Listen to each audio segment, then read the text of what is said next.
Good afternoon, or good evening, and welcome to the San Benito Local Agency Formation Commission. Regular meeting agenda, Thursday, April 8th, 2021. Madam Assistant Clerk, can you please take it away with the rules of the board?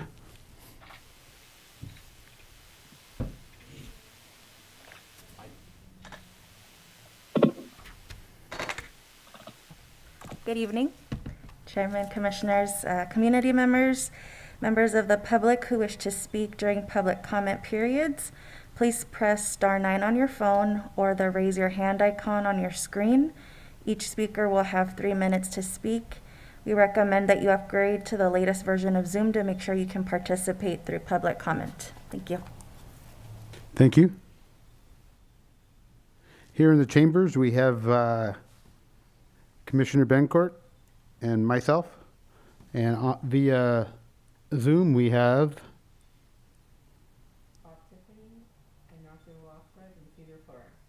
Okay.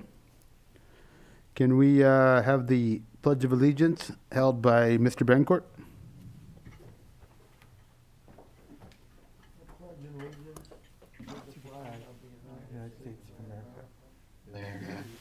To the republic for which it stands, one nation, under God, indivisible, liberty and justice for all.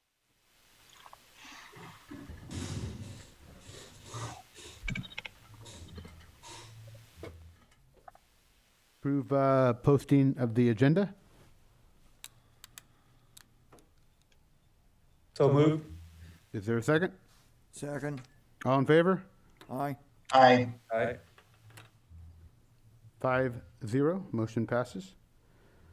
Public comment period. This is an opportunity for members of the public to speak on items that are not on the agenda. Do we have any public comment? If you'd like to make a public comment, please press *9 or the raise hand icon on your screen. No comments?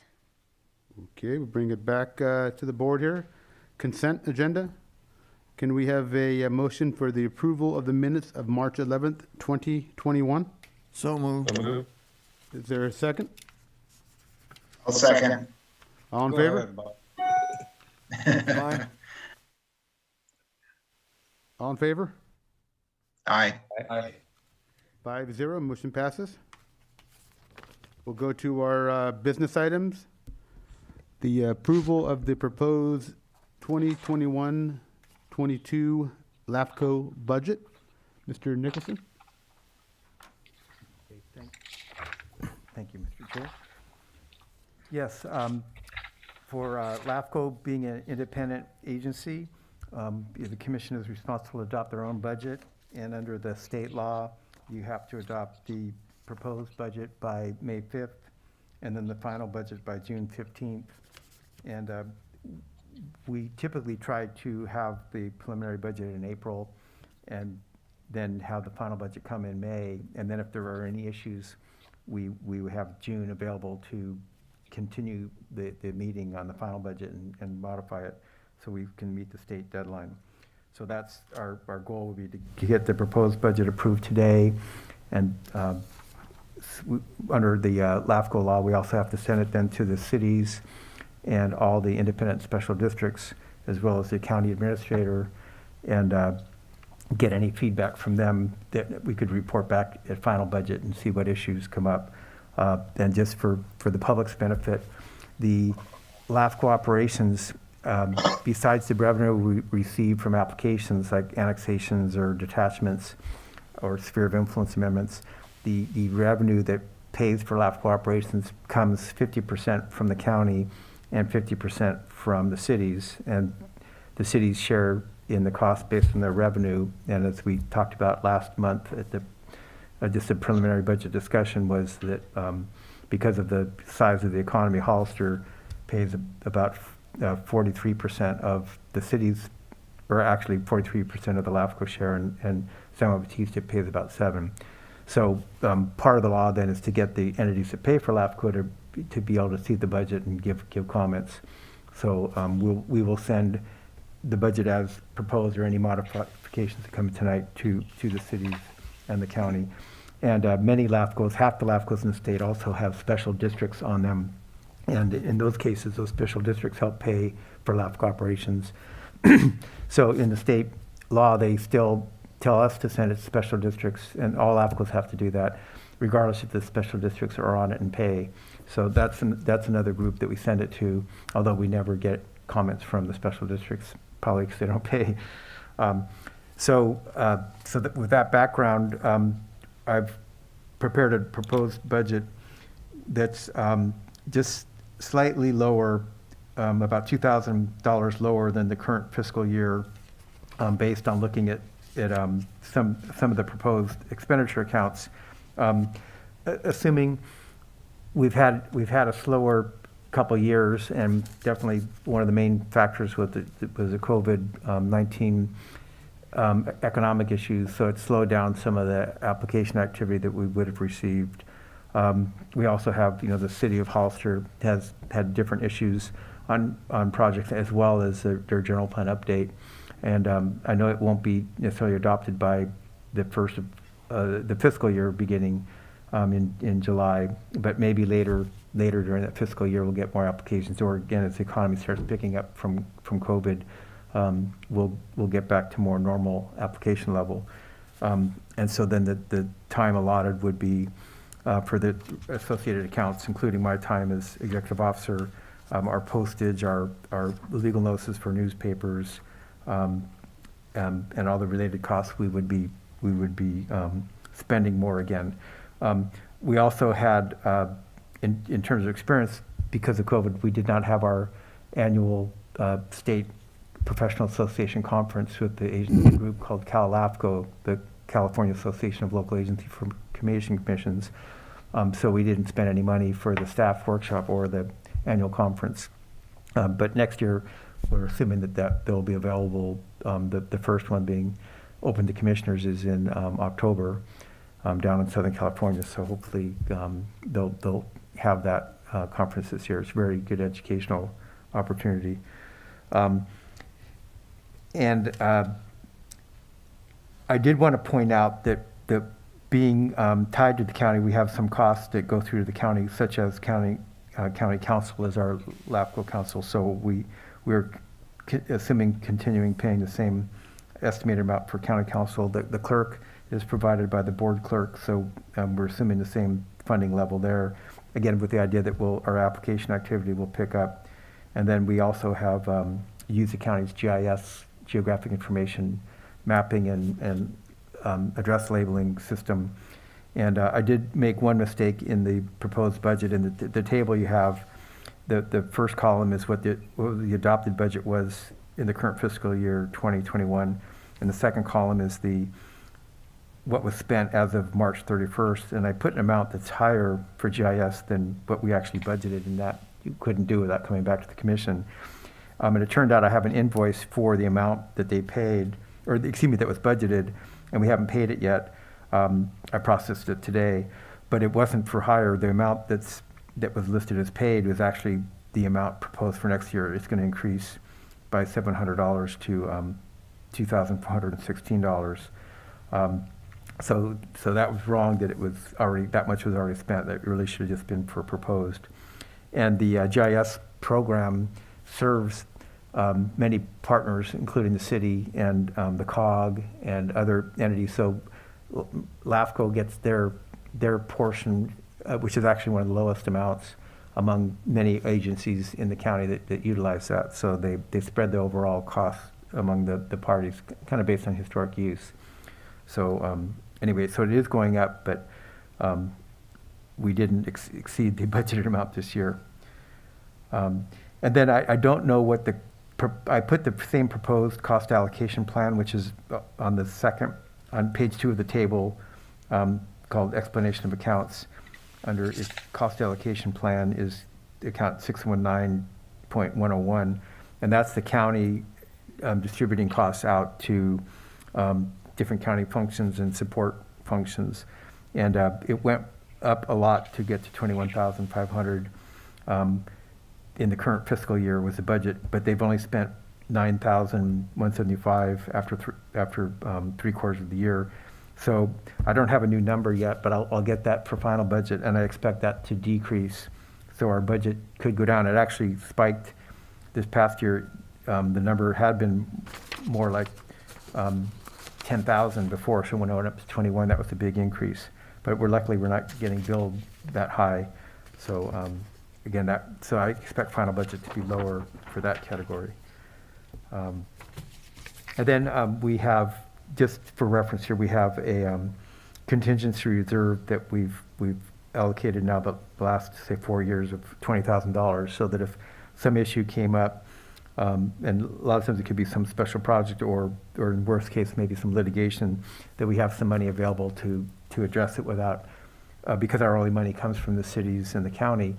When we need more money, we have to go ask them and ask them for it. So having this reserve allows the commission to make decisions. None of that money can get spent without commission action.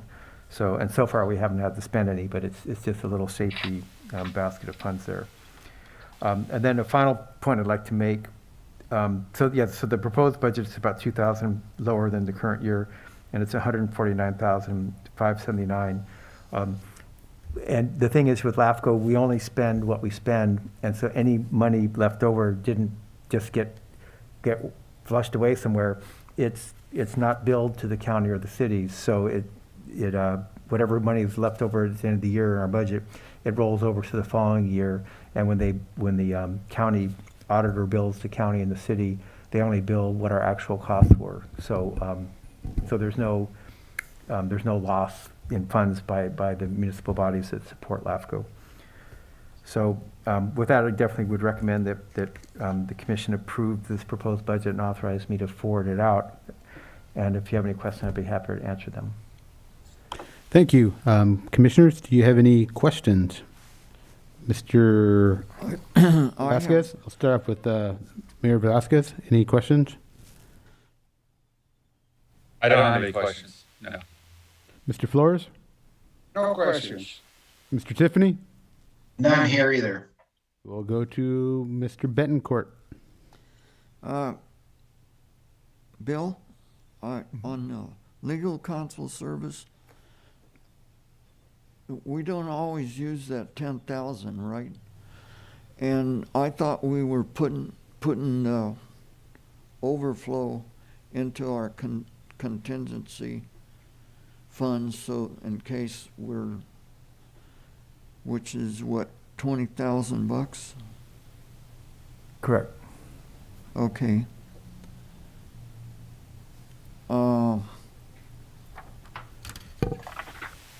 But you're saying earlier that it just if you don't spend the money, you're not charging the city and the county. Correct. Okay. And is that split up the same way? The county would get 50% of that, and the city would get 47% or wherever that number is. Well, the two cities get their share. Okay. But they don't pay by account. Of course, they pay on the total budget.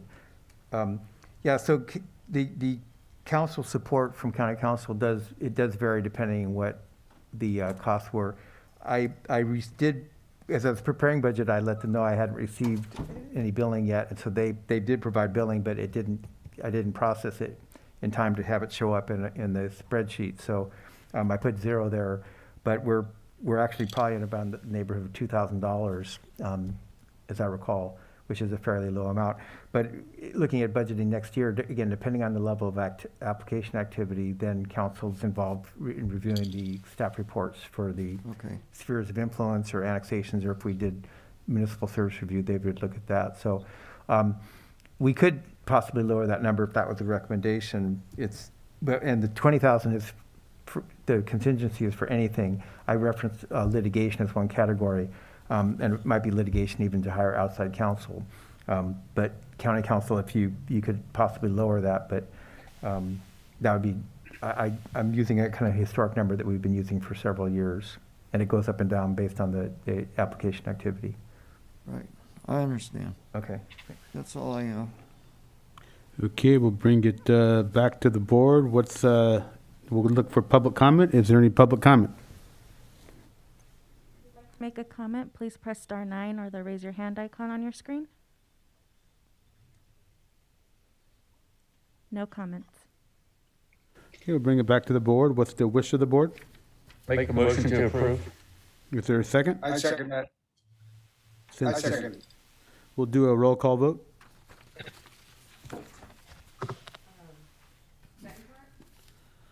Yes.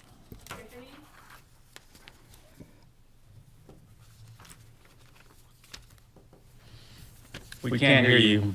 We, Betancourt, Yes. Tiffany, yes. Flores, Yes. Velasquez, Yes. Medina. Yes.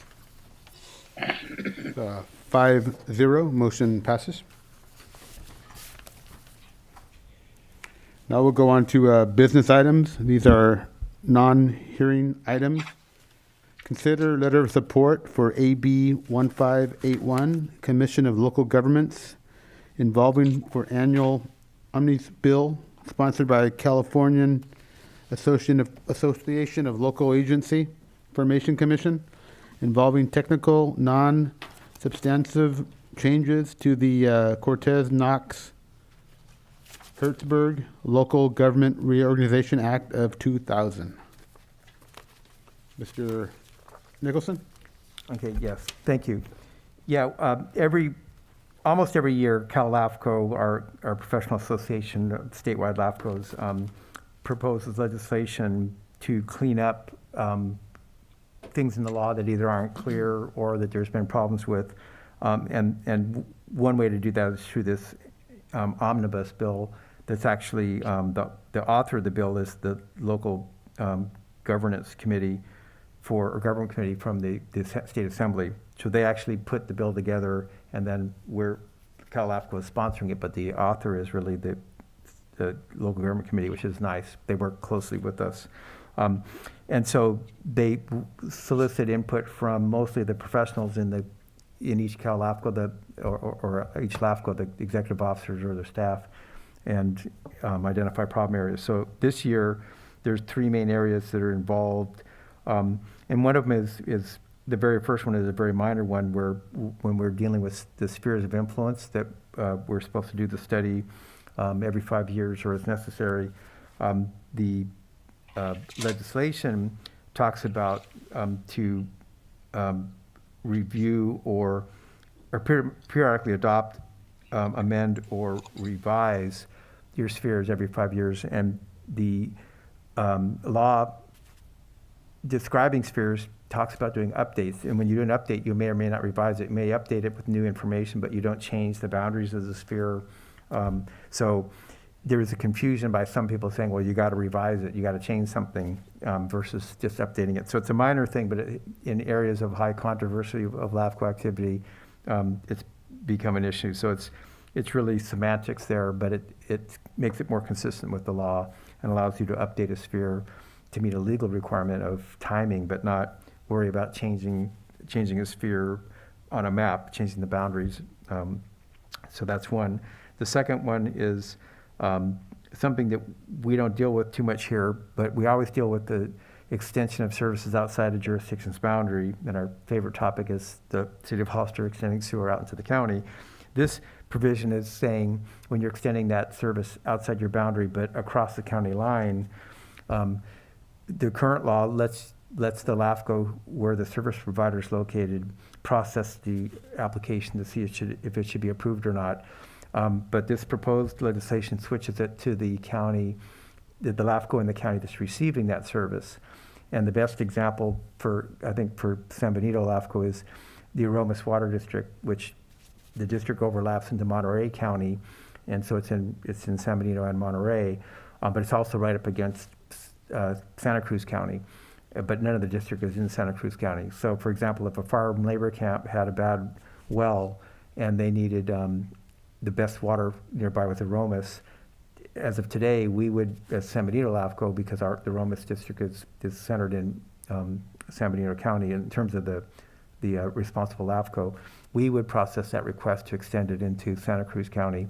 And if this passed, it would switch to Santa Cruz County. And the idea is that the LAFCO dealing with the land where the service is being provided would know better what the issues are in their county and what the general plan and the land uses and competing service providers are. And rather than have the LAFCO from the entity pushing it, providing the service, but going outside your county, you're not as familiar with what, in our case, what Santa Cruz needs are, or what other service providers are in their county that we don't even know about because we don't deal with them.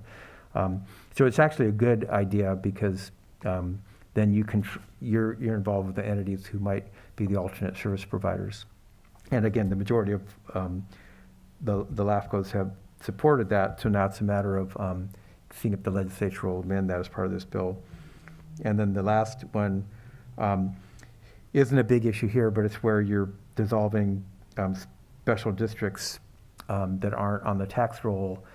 There's a requirement that you go to the county and get a new negotiation over the tax rates. And so in some cases, it's a big hassle to do that. Like in LA County, to get on the board agenda takes months.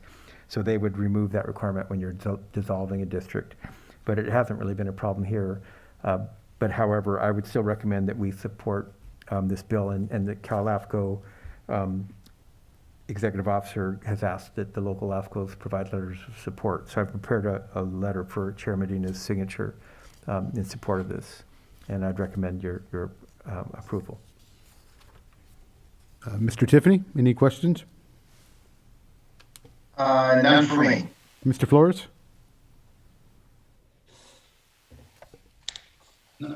No comments, thank you. Mr. Mayor?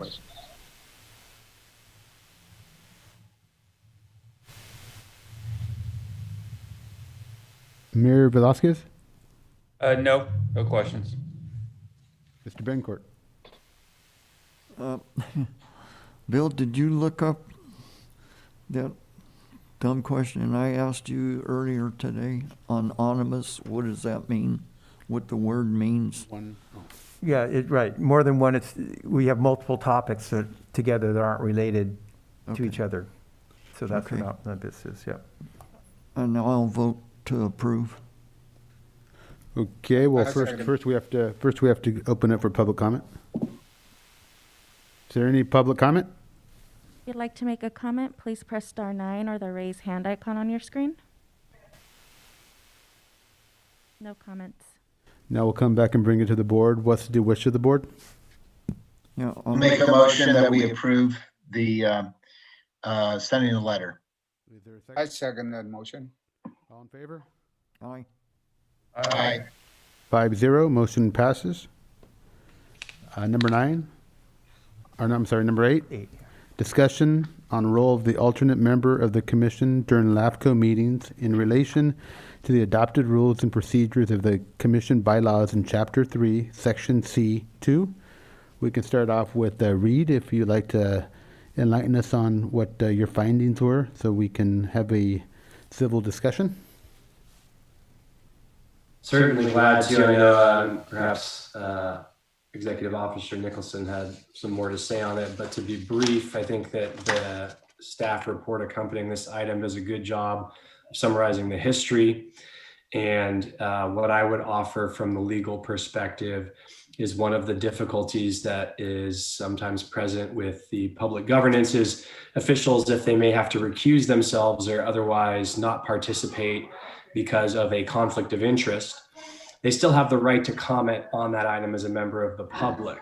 And that same complication applies in the case of an alternate member for a body. So although an alternate member might not be speaking on behalf of the agency or speaking in their role because they're not participating on the dais as a member of the commission, they still have rights under the First Amendment to come make public comments. And so you'll see the language that was modified in here is peccatory. It is suggestive. It is not binding and mandatory. People are encouraged to, but they cannot be prohibited from speaking at public comment. So we can make clear in the bylaws and in the resolutions and in the policies of LAFCO that they are not encouraged to participate because it creates confusion. And we would discourage that because it would be more appropriate and easier to run the meetings without somebody who might confuse members of the public or other commissioners by participating in that role. They do have a role and a right to participate as a member of the public. So the changes that were made here state what they say. They may not participate in proceedings except in the absence or disqualification of a regular member. That's pretty clear, but what it doesn't do is it doesn't prevent them from participating as a member of the public. It does allow them to participate as a member of the public because we can't take that right away from them, but it makes expressly clear that they're not as a member of the commission participating in the hearing. With that, I'm not sure if there's any specific questions, but I would open it up to anyone who had any. We'll start off. I know the individuals that were here during this time were the mayor and also Mr. Bancourt. Do you have anything to add, Mr. Mayor?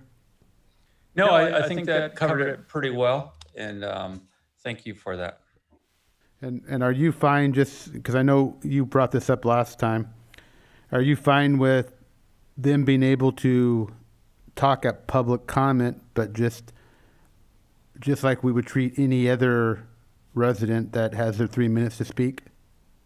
Yeah, and I think as was explained right now is you can't take away somebody's right to speak as a resident citizen to come and to speak. But I think what happened in the past was those lines were being blurred and people were speaking as if they were speaking for the commission, which is really making it confusing. And then they wouldn't show up for several meetings and then come back when it was something that they wanted to see done. So that's why some of these rules were in place. Of course, somebody always has the right to come speak as a member of the public, as long as that's being stated and it's clear. Okay, thank you. Mr. Bancourt?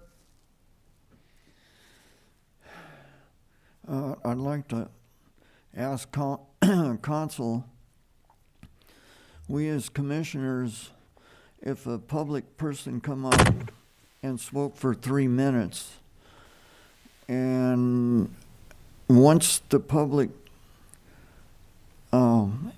is closed, or public comment is closed, then we cannot ask a person from the audience to come up to the podium and ask them a specific question. So if public comment is closed, that would mean that there is no more, we have these meetings structured in a certain way. The public is given the opportunity to address the commission on items not on the agenda, and then as items are heard in that order as they're agendized. If the public comment period is closed, then the only way a member of the public would be permitted to speak again would be if a member of the commission made a motion to reopen public comment to permit another person to comment. That's within the discretion of the commission, depending on the cases and circumstances. Sometimes there's a discussion and new information is revealed during the course of deliberation, so it's warranted to reopen public comment because new information has been shared, but that's a case-by-case basis. You can reopen public comment to permit additional comments to occur. The chair and the commission do have the ability to set their own rules of procedure, so you can extend the time for public comment. You can also restrict it, and you can give people extra time depending on the circumstances. Again, those are case-by-case things, and the board and the commission here has the jurisdiction and the discretion to make those decisions. So if somebody wanted to, and a member of the commission wanted to reopen public comment, that would be a procedural act. They would, make a motion, look for a second, and if it was carried, then they would reopen the comment to allow that to happen. Thank you.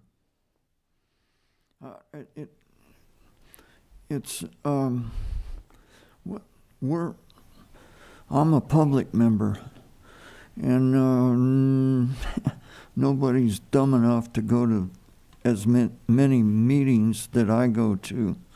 And the reason I do that so that I'm can come up here and understand what's going on in the county. And to me, if my alternate, whoever that might be, is how do you get somebody to participate in a meeting with any kind of knowledge of what's going on? Because to me, the people that are alternates for the cities and the county, they're part of those entities, and so they're aware of what's going on. My point is that to get an alternate as a public member would be very, very difficult. That's my reasoning for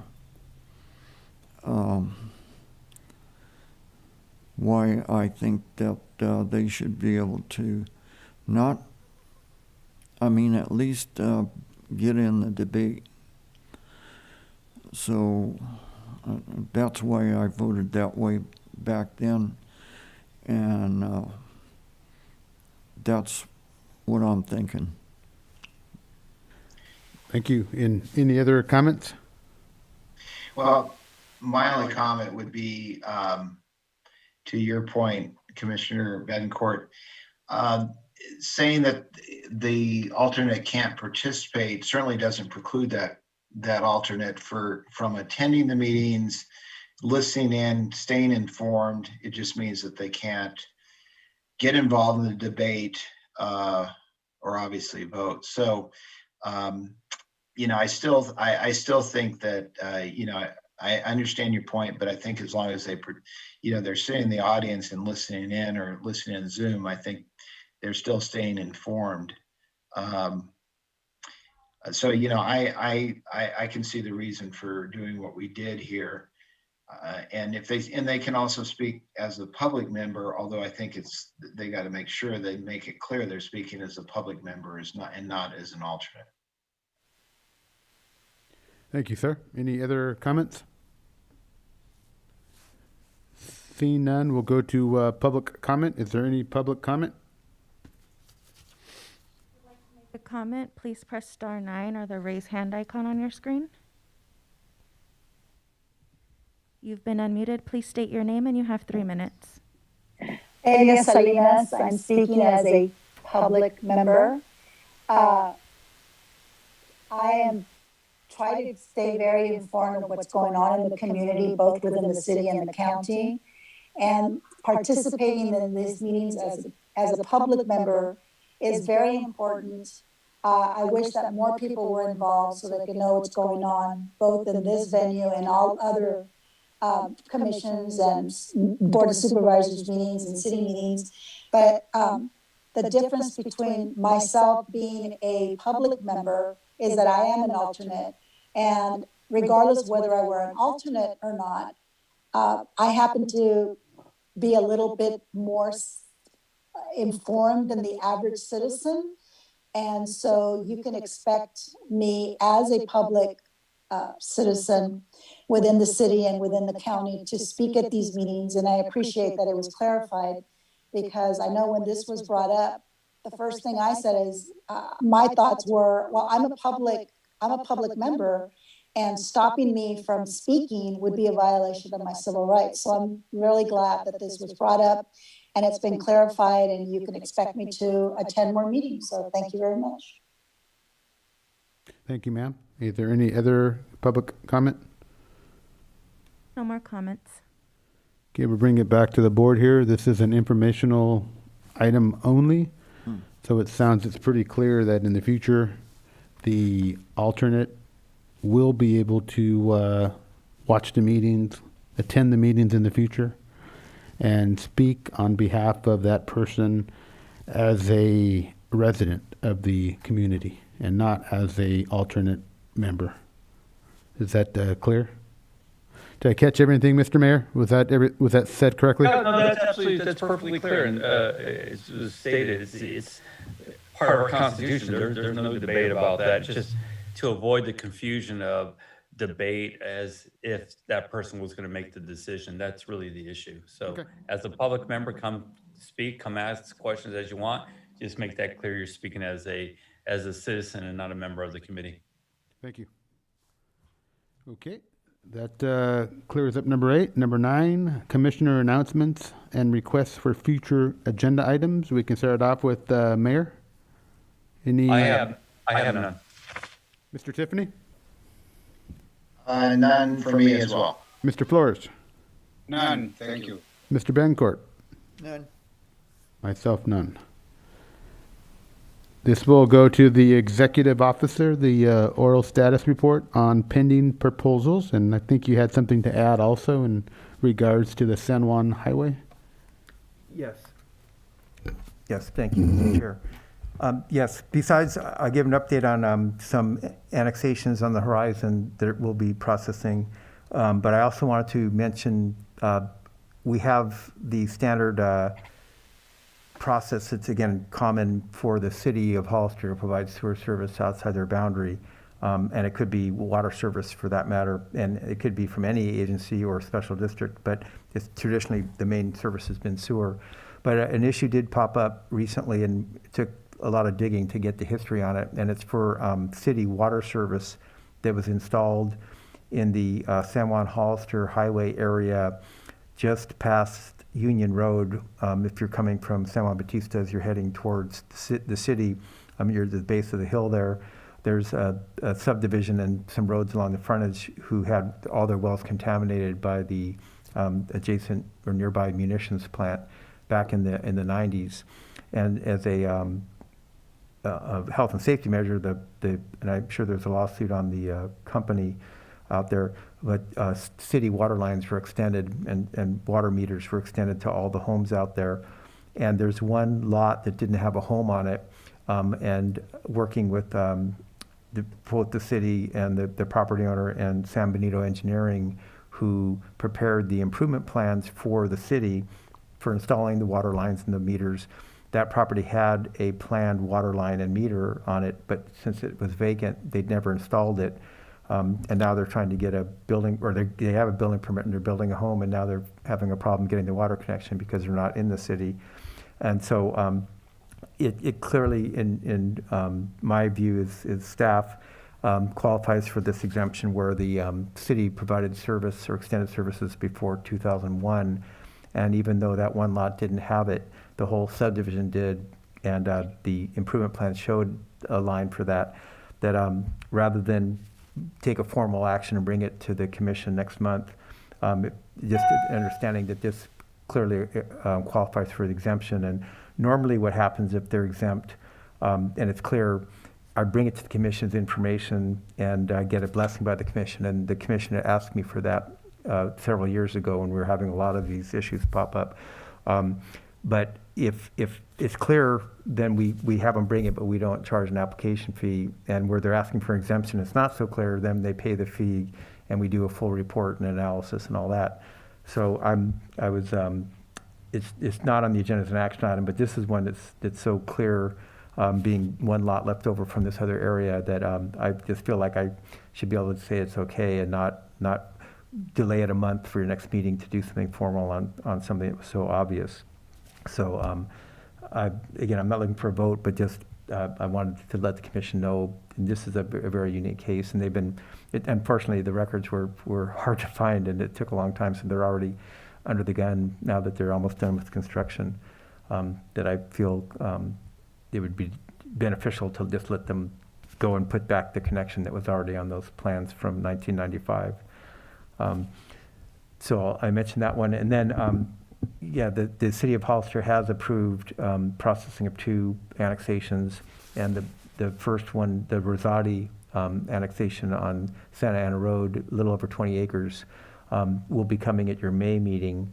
And then I haven't received it yet, but I have been talking to city staff that the annexation for the Woodall property over on the north side of Buena Vista Road, Hugh Bickle is the developer, is also been approved by the city council. So that would be coming to us in the next couple weeks as an application, and it'll take 2 or 3 months to get to commission, but those are the first annexations that we've had for a while.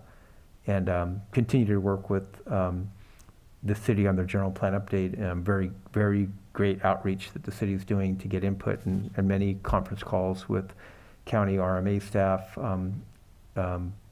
and most recently, City of San Juan Bautista and the San Benito County Water District, Sunny Slope Water District, and LAFCO being included is really beneficial. So it's encouraging. There's a lot of big issues out there, and so being involved is helpful.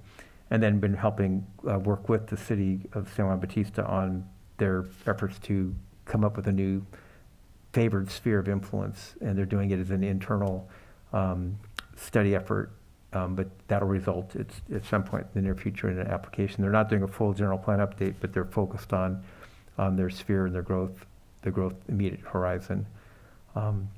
So that will bring something in the near future for a sphere amendment, probably in the next fiscal year.